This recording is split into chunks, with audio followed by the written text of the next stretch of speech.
वेगवेगळे येत आहे ही एक यंत्रणा तयार झाली आणि म्हणून आम्ही मागल्या 2-4 दिवसापूर्वी आम्ही एक परिषद घेतली 3 तारखेला नाशिकमध्येच घेतली या विषयाच्या अनुषंगानं. आमची मागणी आहे की खरातवर जेवढे काय असेल त्याची चौकशी चांगली व्हावी. जे कोण आमदार खासदार गेले मंत्री गेले त्यांच्या सगळ्याच्या चौकशी झाल्या पाहिजेत. दुसरं त्यांच्या ज्या संस्थेला ज्या ट्रस्टला पाणी दिलं ते कुठल्या मंत्र्यांनी दिलं कुठल्या सचिवांनी दिलं त्याला सुद्धा गुन्ह्यात अडकवा. एवढेच नाही तर त्याला पर्यटन स्थळाचा दर्जा नसताना त्यांच्या संस्थेला 1.5-2 कोटी निधी दिला आपल्याला देत नाहीत पण त्या बाबाला दिला त्याची चौकशी करा. आता चौकशीच्या फेऱ्यात हा खरात बाबा अडकलेला आहे. आता बऱ्याचदा आम्हाला विचारतात लोक की त्या बायकांना काही कळत नव्हतं का बायकांना काही समजत नव्हतं का कशाला जायचं. पण लक्षात घ्या इथल्या भारतीय इथल्या परंपरेमध्ये बाईला काहीच किंमत नसते. घरात कोण तिच्याशी बोलत नाही घरातल्या प्रश्नावर त्या महिलेची काही संवाद नसतो आणि विशेषतः बऱ्याच बायका जाऊन फसल्या म्हणजे मुलं होत नाही. म्हणून लक्षात घ्या आपल्याकडं मूल होत नाही तर घरात चर्चा केली पाहिजे वैद्यकीय उपचार केले पाहिजे. समजा वैद्यकीय उपचार करून काय होत नाही तर नाही होत असं समजलं पाहिजे. लक्षात घ्या पण मार्ग आहे आपल्याकडं बोलायची हिंमत नाही. एखाद्या महिलेला जर मूल होत नसेल तर घरात तिची अतिशय वाईट वागणूक दिली जाते. नवरा पण नीट बोलत नाही घरातले पण बोलत नाहीत आणि मग तिला कुणाशी संवाद साधायचा.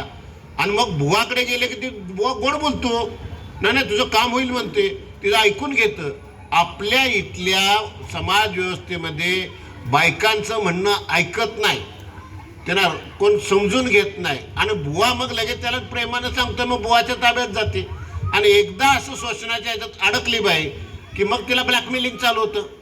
धर्माचा त्याच्याबरोबर जोडीला असतो. या बुवा बाबांच्या सोबत काय असतंय धर्म असतो. लक्षात घ्या अध्यात्म असतं.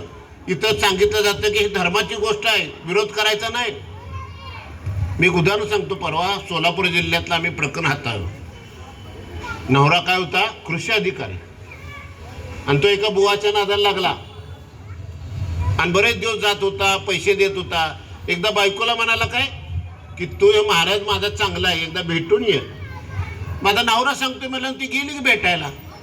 एकदा भेटायला तर त्यानं थोडंसं प्रयत्न केला. दुसऱ्यांदा गेल्यावर त्या बाबानं बलात्कारच केला त्या बाईवर. ती परत आली ती रडत आली परत आणि नवऱ्याला सांगत होती कृषी अधिकारी क्लास 1 अधिकारी की तुमच्या महाराजानं माझी आबरू लुटली. तो नवरा काय म्हणतोय असं म्हणायचं नसतं महाराजांना आबरू लुटली महाराजाने तुला प्रसाद दिला असं समजायचं. काही मानसिकता मला सांगा की मग त्या बाईनं कुणाकडे बघायचं.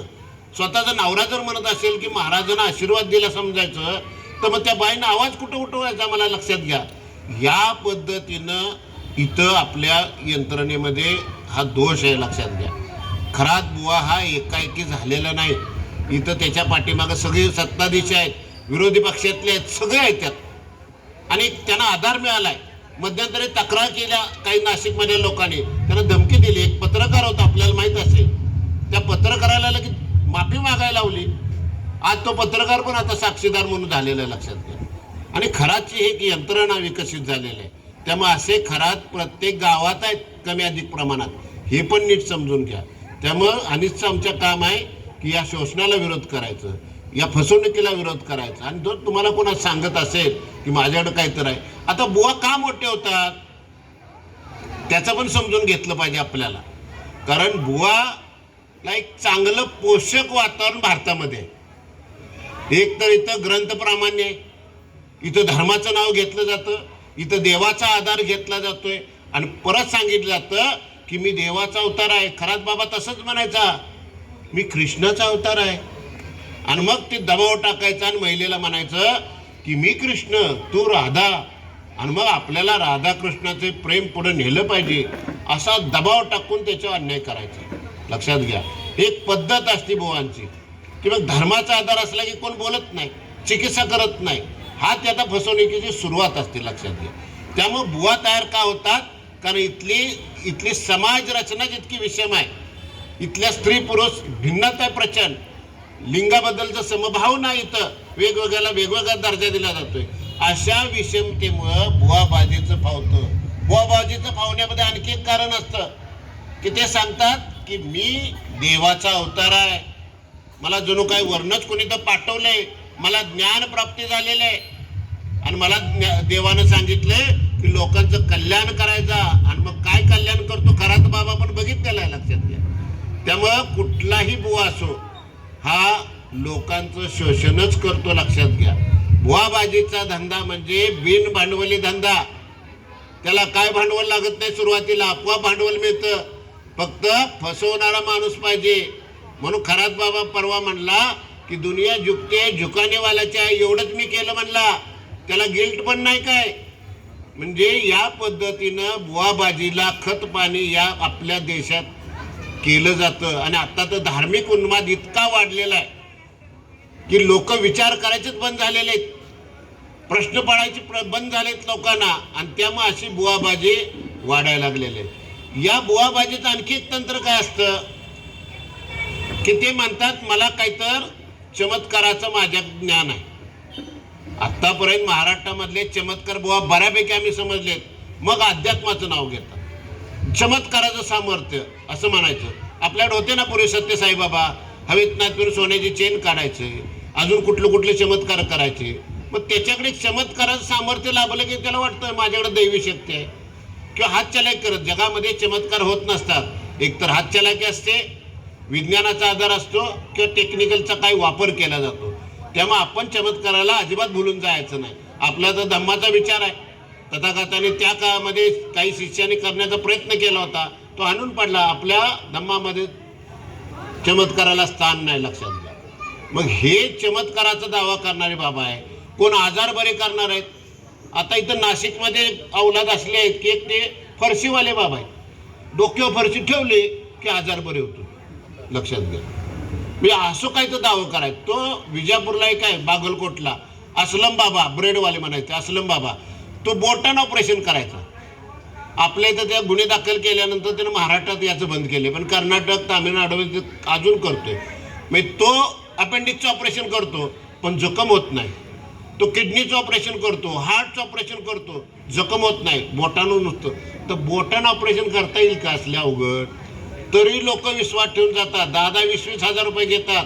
म्हणजे असे आजार बरे करणारे काही बाबा असतात, काही चमत्काराचे दावे करणारे असतात, काही देवाचा अवतार सांगणारे बाबा असतात. अशा बाबा बुवांना आपण अजिबात फसून जायचं नाही. आज महात्मा फुलेंची जयंती, महात्मा फुलेला तर आपण नेहमीच वंदन केलं पाहिजे, कारण बाबासाहेबांचे गुरु आपण मानतो. बाबासाहेब महात्मा फुलेंचे गुरु महात्मा फुलेंच्या शेतकऱ्याचा असूड नावाचं एक पुस्तक आहे, छोटं पुस्तक आहे बघा, तुम्ही जरूर वाचा. त्यामध्ये बुवा कसे तयार व्हायचे ज्योतिबा सांगतात. ते काय म्हणायचे की इथल्या सगळ्या ब्राह्मणी व्यवस्थेनं या समाजाचं शोषण करायसाठी वेगवेगळी माध्यमं वापरली.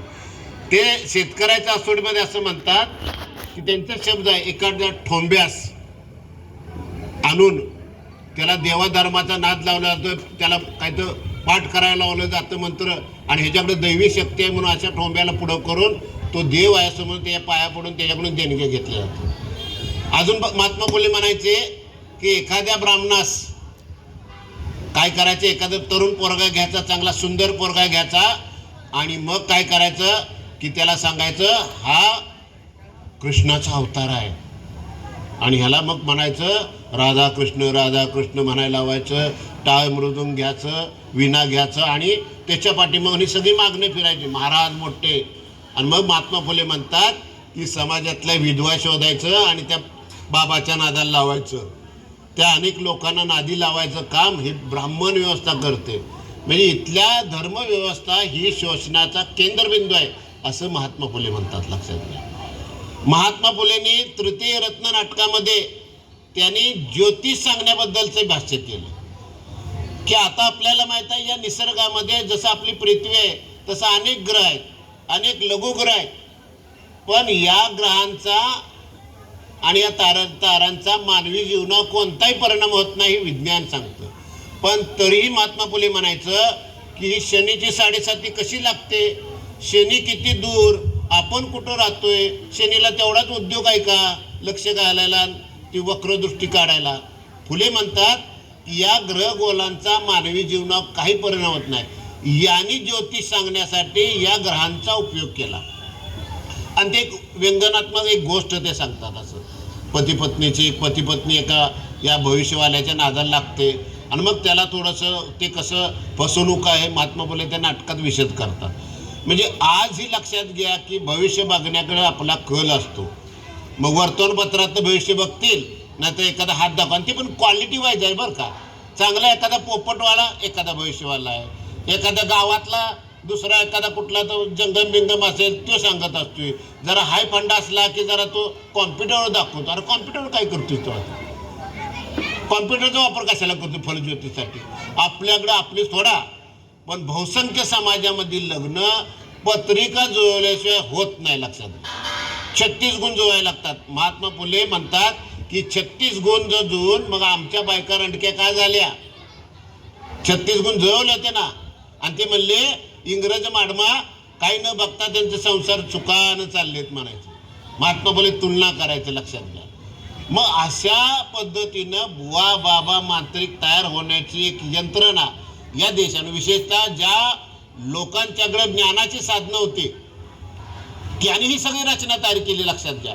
तुम्हाला नादाला लावलं पूजा अर्चा करा, नादाला लावलं. तुम्हाला सांगितलं हे ग्रंथ म्हणत जावा, हे असं करत जावा, ही पूजा घालत जावा. सत्यनारायण पूजा होतं, महात्मा फुले प्रचंड विरोध केलेला आहे. लक्षात घ्या. महात्मा फुले इतकं अंधश्रद्धा निर्मूलनाचं प्रखर काम त्या काळामध्ये दुसरं कुणी नाही. त्यानंतर बाबासाहेब आंबेडकर येतात, त्यानंतर शाहूराजे आहेत. पण त्या काळामध्ये या पद्धतीच्या अनिष्ट चालीरीती याबद्दल सुद्धा केलेलं आहे. आज आपण त्या चालीरीती आजही पाहतो. लक्षात. मला आश्चर्य वाटतं काय काय बौद्ध पत्रिकेत 12 वाजून 13 मिनिटं. अरे कुठनं काढले 12 वाजून 13 मिनिटं? मी मुहूर्त बघण्याचे आज हे लक्षात घ्या की असला अर्धवट असले समजायचं हे 50-50 आहे. धड बौद्ध पण नव्हतं, धड हिंदू पण नव्हतं. कारण ते 12 वाजून 13 मिनिटानं, 1 वाजून 34 मिनिटांना, 34 एकच म्हण ना, 12 तर म्हण, 12:30 म्हण. हे पण पत्रिका बघून ठरवायचं ज्या लग्नाला जायचं का नाही. लक्षात घ्या. आपली सुद्धा सुधारलेत असं पण नाही, एवढं इतक्या वर्ष झालं. हे बदलायला पाहिजे. लक्षात. हे शोषणाचे मुद्दे आहेत, शोषण होते. लक्षात. आणि म्हणून समितीचं पहिलं मी सांगितलं, शोषण करणाऱ्या, फसवणूक करणाऱ्या, लुबाडणूक करणाऱ्या अंधश्रद्धा निर्मूलनाचं काम. दुसरं काम आम्ही करतोय की वैज्ञानिक दृष्टिकोनाचा प्रचार प्रसार आणि अंगीकार. खरं तर ज्यावेळी भारतीय राज्यघटना तयार झाली त्यावेळेस अभिप्रेत होतं की समाजामध्ये वैज्ञानिक मनोभावनाची तयार व्हावं असं संविधानकर्त्याला बाबासाहेबांना वाटत होतं. आणि म्हणून काही डायरेक्टर प्रिन्सिपल दिलेले होते, काही मूल्य दिलेलं होतं, समानतेचं होतं, उपासना स्वातंत्र्य होतं, काही मूल्य दिले होते. त्या आधारे तुम्ही जरा चांगलं जगा. आणि विशेषतः इंदिरा गांधींनी जे घटना दुरुस्ती केली त्यावेळी वैज्ञानिक दृष्टिकोन बाळगणं हे प्रत्येक नागरिकाचं कर्तव्य आहे. म्हणजे असं संविधानामध्ये म्हणलं म्हणजे कर्तव्यामध्ये, it shall be duty of every Indian citizen to promote scientific temperament, spirit of enquiry and humanism. म्हणजे या भारतातल्या प्रत्येक नागरिकाचे आद्य कर्तव्य आहे की वैज्ञानिक दृष्टिकोन जपणं, चिकित्सक होणं, शोधक बुद्धी वापरणं. वैज्ञानिक दृष्टिकोनाचा सोपा आणि साधा अर्थ, जेवढा पुरावा तेवढा विश्वास, कार्यकारणभाव तपासणं, प्रश्न विचारायची सवय. आपण प्रश्न विचारत नाही. तथागतांचा धम्म वाढण्यामध्ये सगळ्यात महत्त्वाचं होतं की तथागतांना त्या काळात सुद्धा लोकांनी प्रश्न विचारले, शंका विचारली आणि त्या शंकेचं समाधान केलं. म्हणून तथागतांच्या नंतरच्या अनेक पिढ्या या पुढे गेल्या. त्यावेळी तर काही सोशल मीडिया होता का? ते काही प्रवासाचं साधन होतं का? पायी चालत जाण्याचं. पण का धम्म वाढला? कारण ती चिकित्सा करण्याचं, प्रश्न विचारायचं सामर्थ्य त्यावेळी होतं. लक्षात घ्या. आणि म्हणून जो प्रश्न विचारतो, जो वैज्ञानिक दृष्टिकोन बाळगतो, तो कुठल्या अंधश्रद्धेच्या बळी पडत नाही. आता मला सांगा, जर वैज्ञानिक दृष्टिकोन जर जनमानसामध्ये रुजला असता तर खरात बुवासारखे महाराज तयार झाले असते का? लक्षात घ्या. अजिबात तयार झाले. प्रश्न पडले पाहिजे. आपल्या समाजात प्रश्न पडत नाहीत. लक्षात घ्या. आपण अंधपणे करतो. आपल्याला जर एखाद्या मुलाला शाळेतल्या विचारलं की मुलांना आमच्या शाळेतल्या की गुरुजी आम्हाला सांगा सूर्य पूर्वेलाच का उगवतो? मॅडम आम्हाला सांगा हे फुलपाखरावर रंग कोणी भरले? सर आम्हाला सांगा काही साप चावले की पटकन माणूस मरतो, काही चावले तर मरत नाही, कुठून आलं? सर आम्हाला सांगा काजवे का चमचम करतात? सर आम्हाला सांगा की सूर्योदय झाल्यानं तांबडं का फुटतं? असे जर प्रश्न आमच्या शिक्षकांना विचारले तर शिक्षक काय म्हणतील? राहुल गप्प बस कारट्या, तुला काही परीक्षेला प्रश्न विचारणार आहे का? म्हणजे आपल्या देशामध्ये गप्प बसायची संस्कृती वाढवली जाते आणि गप्प बसायच्या संस्कृतीतनं वैज्ञानिक दृष्टिकोन येत नाही. लक्षात घ्या. मग यासाठी काय अपेक्षित आहे? प्रश्न विचारायचे, आपण सुद्धा प्रश्न विचारायचे. जगातले सगळे ज्या समस्या आहेत त्या वैज्ञानिक दृष्टिकोनाच्या आधारे सोडवता येतात. दुष्काळ का पडतो? प्रश्न पडला पाहिजे, त्याची कारणं शोधता येतात. आता माणसाच्या ज्या सगळ्याच प्रश्नाची उत्तरं येणार नाही, पण उत्तरे शोधण्याचा मार्ग आपल्याला वैज्ञानिक दृष्टिकोनातून जातो. त्यामुळे प्रश्न विचारायला पाहिजे. असं का होतं, तसं का होतं? आम्ही लहानपणापासून पोरांना शिकवतो, प्रश्न विचारा पुन्हा पुन्हा, असेच का आणि तसेच का, शिकणे कधी संपत नाही, होऊ द्या लाख चुका, चुका झाल्याच चालेल, प्रश्न पडला पाहिजे.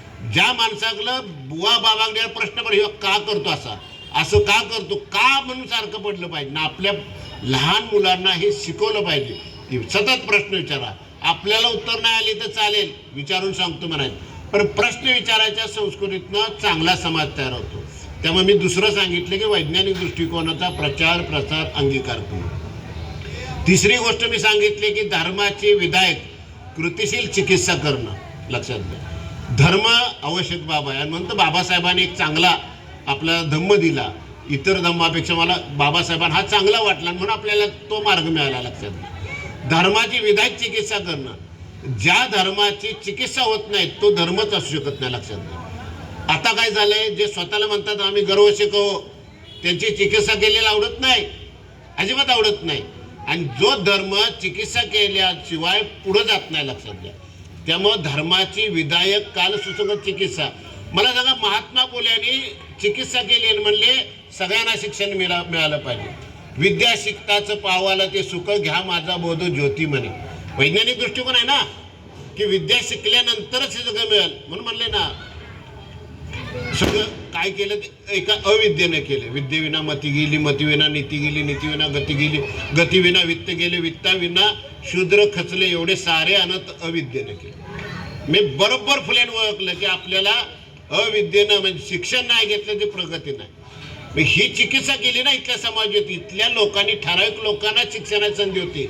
यामुळे महात्मा फुले उच्चवर्णीय नको आहेत, कारण त्यांनी शिक्षणाची दार आपल्यासाठी खुली केली, सगळ्यासाठी, मुलींसाठी केली, अस्पृश्यते सुरू केली. त्या काळात 10-12 वर्षात 52 शाळा सुरू करणं एवढी सोपी गोष्ट नव्हती. नंतर काही शाळा बंद झाल्या, पण शिक्षणाची दारं सुरू केली. ही लक्षात घ्या, चिकित्सा केली.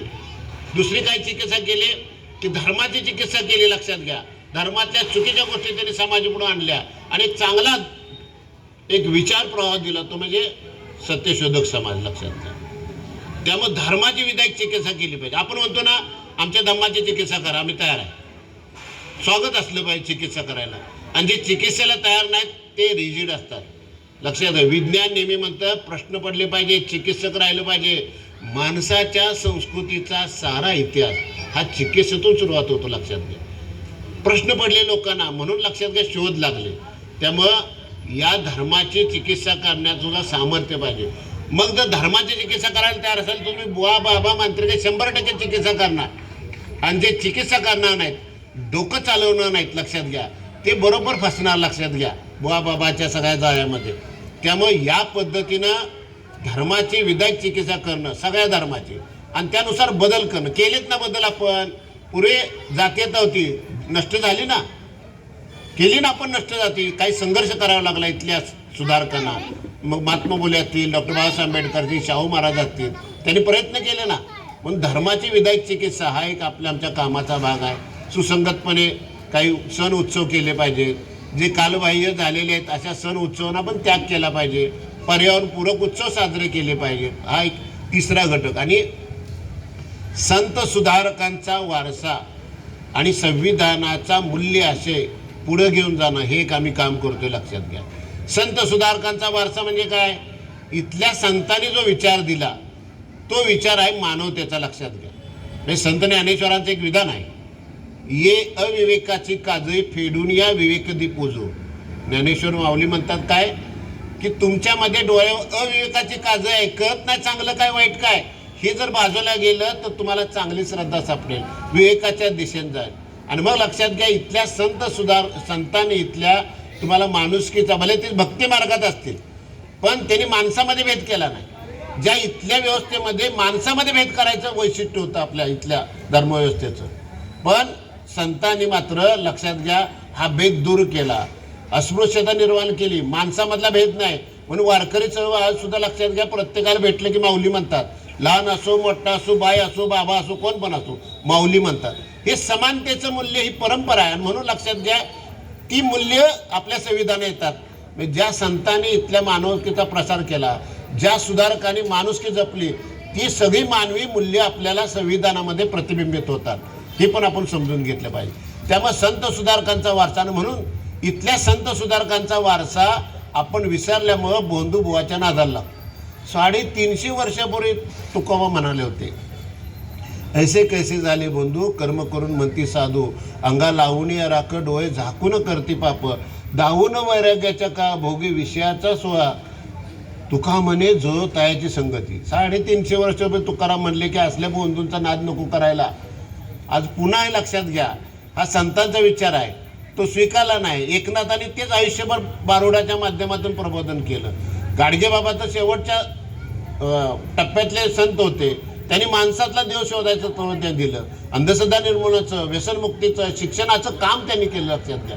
त्यामुळे संत सुधारकांचा वारसा पुढे घेऊन जाणं हे काम गेल्या 36 वर्षात आम्ही करतो. आणि पुढला भाग मी सांगितला की जो संविधानाचा मूल्य असे आहे, तोही त्याचा समृद्ध वारसा आपण पुढे घेऊन घेतला पाहिजे. या भारतीय संविधानामध्ये आपल्याला नुसता अभिमान बाळगून चालणार नाही, की भारतीय संविधानामध्ये जी मूल्य दिलेत, ती मूल्य कुठली आहेत, ती साधारणपणे आपण नेहमी बोलत असतो. विशेषतः आंबेडकरी आपण सगळे, एक आहे समानतेचं.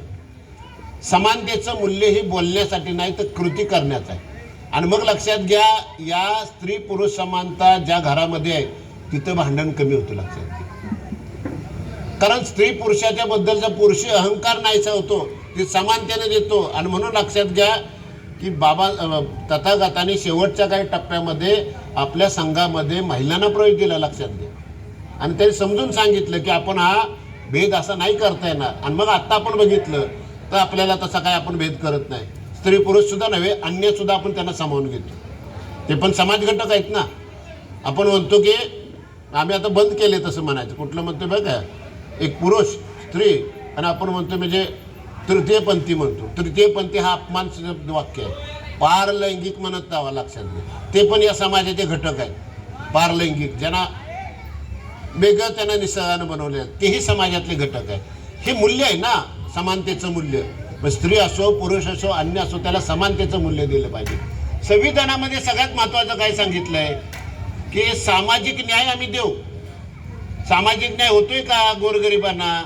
काहींना शिक्षणाची खूप संधी, काहींना मिळत नाही. लक्षात घ्या, हा मूल्य आहे ना, सगळ्यांना संधी मिळाल्या पाहिजे. समानतेचं तत्व, सामाजिक न्यायाचं तत्व, परत त्यानंतर विषमता असली नाही पाहिजे. हे संविधानिक जे मूल्य आहेत, माणूस म्हणून जगण्याचं आणि ते स्वाभिमानानं जगण्याचं. मला सांगा, बुवाबाजीमध्ये अडकलेली माणसं, त्यांच्याकडे काही सामाजिक मूल्य आहे का? मला सांगा, काय दर्जा राहिला आहे का त्यांच्याकडे? त्या महिलांचं जे शोषण केलं आहे, ते काय आता म्हणून समाजात फिरत असतील कुटुंब. लक्षात घ्या, ती वेळ जर आपल्या याच नसेल तर या संविधानानं जी मूल्य दिलीत आपल्याला, जागृत राहण्याचं एक दिले. लक्षात घ्या, प्रश्न विचारायचं मी वारंवार सांगतोय. त्यामुळं भारतीय संविधान ही नुसतं आपलं संविधान म्हणून चालणार नाही, बाबासाहेबांचं संविधान म्हणून आपल्याला मिरवायचं नाही, तर त्यातला मूल्य हा मानवी जीवनाला पूरक ठरतो. मानवाचं कल्याण करण्यासाठी या संविधानिक मूल्य आपल्याला अत्यंत उपयोगी होणार आहे. हे महत्त्वाचं. आणि आम्ही शेवटचं म्हणतो की ज्या समविचारी चळवळी चाललेल्या आहेत त्याच्याची पाठीशी राहा. आता मी आणखी एक शेवटचा भाग बोलतो आणि थांबतो की आता इथं आपल्याकडं क्षणोक्षणी माणूस शरण जातो. लक्षात, शरण वृत्ती कधी लागते? ज्यावेळी तुमचं मानसिक दौर्बल्य वाढतं त्यावेळी तुम्ही शरण जाण्याची वृत्ती आहे. आपण लक्षात घ्या, शरण जाणं, विशेषतः बुवा बाबा मांत्रिकांना शरण कधी जातो? ज्यावेळी स्वतःवरचा विश्वास आपण गमावून बसतो, ते माणसं या ठिकाणी बुवा बाबा मांत्रिकाकडे जातात. आपलं बरं चाललंय, आपल्याला बाबासाहेबांनी धम्म दाखवला, चांगला मार्ग दाखवला. लक्षात घ्या, हा विज्ञानवादी मार्ग दाखवला, चिकित्सा करायचं सामर्थ्य दिलं, आपल्याला बंधुभाव वाढत. म्हणून आपण म्हणतो ना, लिबर्टी, इक्वॅलिटी, फॅटर्निटी, महत्त्वाचं मूल्य आहे ना, ते संविधानात पण आलेलं. लक्षात घ्या, हा मार्ग तथागताने दाखवला खराय. बाबासाहेबांनी तो आपल्याला त्या वाटेवर जायला सांगितलं. म्हणून आपल्याकडे पण जरा तपासूया ना. आपल्यातले आता किती तर कुटुंब उलटा प्रवास करायला लागले, त्या बैठकांना जायला लागले. काय नाद लागायला लागलाय बैठकीचा कोणाच ठाऊक. ते एक महाराज आहे मध्ये म्हणालं किंवा एक सारखी प्रार्थना येते. काय प्रार्थना येते माहिती आहे का? शक्य ते काय ते अशक्य ते शक्य करती. आता मला कळत नाही, जी गोष्ट अशक्य आहे ती शक्य करते एखाद्याचा मंत्र जप केला की. हे मला कळत नाही की इथं तुकोबा झाले, इथं ज्ञानेश्वर झाले, इथं त्याने सांगितलं की तुम्हाला कुठलीही गोष्ट साध्य करायचं झाली तर तुकाराम म्हणले की अभ्यासच महत्वाचा आहे. असाध्य ते साध्य करिता सायास कारण अभ्यास. लक्षात घ्या, हे तुकोबाने 3.5 वर्षापूर्वी. आणि इथे काय म्हणतात? अशक्य ते शक्य करते सायास. कसं अशक्य होईल हो? पोरगा अभ्यास केला तर पास होईल, नुसतं मंत्र म्हणून करेल का? किंवा म्हणतात भिऊ नको पाठीशी आहे. अरे पाठीशी काय करतोयस? संकट समोर येतात, समोर ये की तुझ्या. नाही पाठीशी आहे, भिऊ नकोस. आणि अगोदर त्याला म्हणते भिऊ नको, मी अगोदरच घाबरते. अशी जी दैववादी वृत्ती आहे ही दैववादी माणसाला पाठीमाग घेऊन जाते. लक्षात घ्या. त्यामुळे आपल्याला हे चांगलं चाललंय. आम्ही म्हणतो की आम्ही अंधश्रद्धा निर्मूलन समिती कार्यकर्ते खूप आनंदी आहेत. त्याचे फायदे सांगू बघा. मी आता 36 वर्ष अंधश्रद्धा निर्मूलन. कुठली पूजाच्या करायला आम्हाला गरज आहे का? नाही. आम्ही संविधानाला सर्वोच्च मानतो, माणुसकीला सर्वोच्च मानतो. त्यामुळे पूजा अर्चेला खर्च नाही, नारळाला खर्च नाही, गाडीला लिंबू मिरची लावायची गरज नाही, कुठलं पूजा अर्चा करायचं काम नाही. खर्च वाचला का? वाचला ना. आपला आनंद आहे, टेन्शन नाही. आज अमावस्या आहे, मी गाडीला लिंबू मिरची लावली नाही. मला अजूनही कळत नाही माणसं. परवा आमच्या नाशिकच्या काही रिक्षावाल्यांनी निर्णय घेतला की म्हणजे खरात प्रकरणात नाशिकची लय बदनामी झाली आणि ते परिषदेला काही नेते मंडळी उपस्थित होते आमच्या. तर त्यांनी निर्धार केला की आम्ही एक छोटी कृती करतो आजपासून. ते म्हणले की आम्ही लिंबू मिरची आमच्या काढून टाकतो. कारण लिंबू मिरची लावल्यानं तोटानं फायदा पण होत नाही, पण मानसिक गुलामगिरी आहे असं लक्षात ठेवा. आपण गाडी घेतल्यानंतर काय करायचं? जे स्वतःला तोंडातून जयभीम येतो त्यांनी तर किमान म्हणलं पाहिजे ना, मी लिंबू लावणार नाही, चप्पल लावणार नाही. वाटलं पाहिजे ना तसं. लिंबू मिरची नाही वापरणार. ते रिक्षावाल्यांनी ठरवलं आता लिंबू मिरची बंद. त्या सगळ्या रिक्षावाल्यांनी नाशिकच्या बऱ्याच त्यांनी लिंबू मिरचीचा त्याग केला.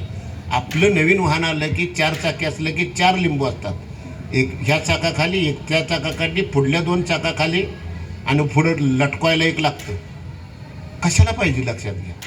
तेव्हा आम्हाला ते काही लागत नाही. लक्षात घ्या कार्यकर्त्यांना. आणि विशेषतः जे सच्चे आंबेडकर आहे त्यांना ही लिंबू मिरची लागत नाही.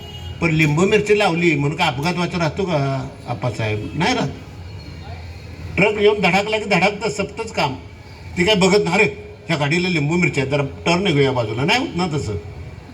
ही आजही करतो आपण. लक्षात घ्या या गोष्टी. म्हणजे या छोट्या छोट्या गोष्टी आहेत, पण ही कृती महत्त्वाची आहे की एक आहे. आता दुसरं मी एक सांगेन, एक फायदा. आम्हाला मुहूर्त बघायची गरज नाही आपल्याला. म्हणजे तर आम्ही अनिच्या कार्यकर्ते आणि मी आंबेडकरी कार्यकर्ते म्हणतोय. कारण मुहूर्ताची गरजच नाही. जगामध्ये मुहूर्तावर काय होत नाही. मग मुहूर्तावर लग्न झालेले आहेत की तिथं डिवोर्स होतात. महिन्यात 2 महिन्यात नवरा बायको एकमेकाच्या अंगावर जाते. लक्षात घ्या. मुहूर्त बघितलेला असतोय, पत्रिका जो का असं घडतं. लक्षात घ्या. मी मुहूर्त नाही त्यामुळे टेन्शन नाही. अमावस्याला कर. असे सांगलीमध्ये आमचं एक कार्यालय आहे मराठा समाजाचं, चांगलं काम आहे. तर ते म्हणतात की अमावस्या दिवशी लग्न करेल त्यांना 50% सवलत असते भाड्यामध्ये. ज्या दिवशी मुहूर्त नसेल त्या दिवशी जर लग्न त्या कार्यालयात लावली तर 25% तिथं सवलत दिली जाते. आपल्याला हे कसं काय? अमावस्याला असो पोरगा पोरगी तयार आहे, नातलग तयार आहे की लग्न करतो. चांगलं आहे ना, सुखात आहे ना, टेन्शन नाही. मुहूर्त आहे का, मग ते 12 वाजून 13 मिनिटानं असलं काय आपल्याला लागत नाही ना. सोयीची वेळ लागते. त्यामुळे तो फायदा आहे. गर्दी नसती कधी लग्न घ्या झालं तर. लक्षात घ्या. आम्ही तर इतके लग्न लावले सत्यशोधकी पद्धत. माझ्या मुलीचं रजिस्टर पद्धतीने लग्न झालं, कमी खर्चात होते. लक्षात घ्या. महात्मा फुलेंनी तेच सांगितलं, सत्यशोधकी विवाह. आम्ही जवळ 2,500 सत्यशोधकी विवाह लावले. 50-60 रुपयातच आम्ही लग्न लावतो. आम्ही पण हार मुलीला घालायचा हार आम्ही देतो. चहा नाश्ता काय तो तोही खर्च आम्ही करतो. आणि आमच्याकडे आता जवळजवळ 2-2.5 हजारच्या वर आम्ही सत्यशोधकी विवाह लावले, कमी खर्चातले. आता आपलीची काही काही लग्न बघितलं. आमचं ते परवा पाहुण्याचं लग्न झालं, रिसॉर्टला ठेवलेलं. काय खर्च केला? मी म्हणतो तोच खर्च जर जरा आणखी काय केला असता तर त्याचंच कल्याण नवरा बायकोत झालं असतं. लक्षात घ्या. पण आपल्याला पण कैफ शोषण झालं आहे. काय करायचं? कारण आपल्याकडे पैसा जास्त आला आहे ना. मग त्यांनी केलं तर आम्ही काय करायचं नाही? हे सुद्धा कैफ सोसायला पाहिजे. त्यामुळे हा सुद्धा मूल्य विचारायला. लक्षात घ्या. ही विचार मग त्यामुळे कमी खर्चातले आता आमच्या चळवळीतली लग्न होत आहेत. चांगलं आहे ना, खर्च वाचतोय हल्ली. आणि त्यातल्या पुढे आणखी टप्पा, मुलं आंतरजातीय आंतरधर्मी विवाह करायला लागले. चांगलं आहे ना. नवीन हायब्रिड चांगलं येईल ना. तेच पाहुण्यापैत करून काही पैदास चांगली होईना झाले. महात्मा फुलेंनी त्यावेळी सांगितलं की हायब्रिड वापरा. हायब्रिड म्हणजे तुम्ही काय करा, जनावरं हायब्रिड झालेले घ्या. म्हणून जर्सी गाय त्या दरम्यान त्यानंतर आली, लक्षात घ्या. किंवा धान्यांचं चांगलं हायब्रिडायझेशन करा.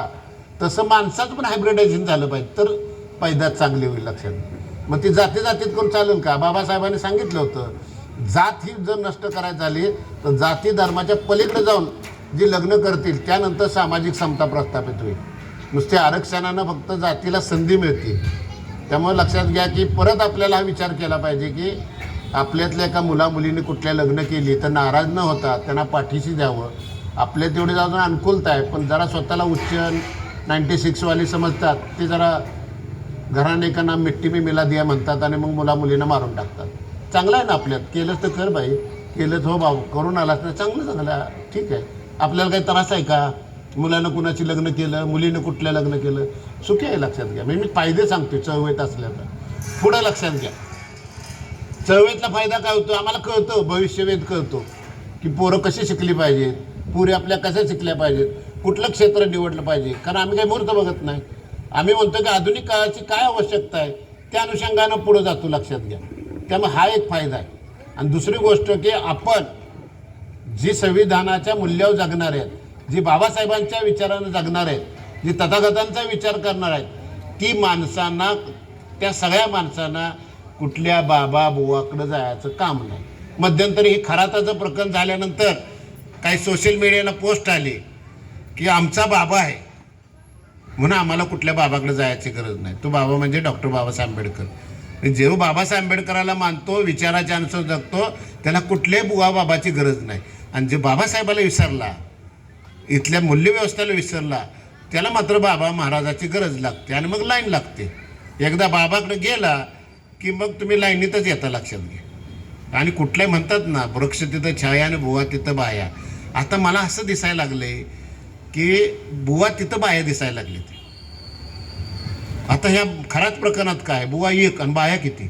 आत्ताचं 200 फक्त महिलांचं आले बाहेर. आता तोच एक बुवा आता आहे, पुढल्या 2 दिवसात त्याची पेपरला बातम्या येतील.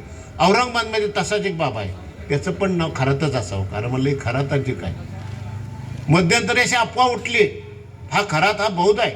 आणि त्या उत्तर भारतातल्या एका साधूनं म्हणला हे आंबेडकरवादी लोक आहे, महाजमात के लोक आहे, इनको ज्ञान नाही मिळणार चाहिए. बप्पा काय त्याला कळलं नाही की बा तो खरात नाही आमचा, आणि आपला असला तर काय तो नालायकच म्हणायला पाहिजे.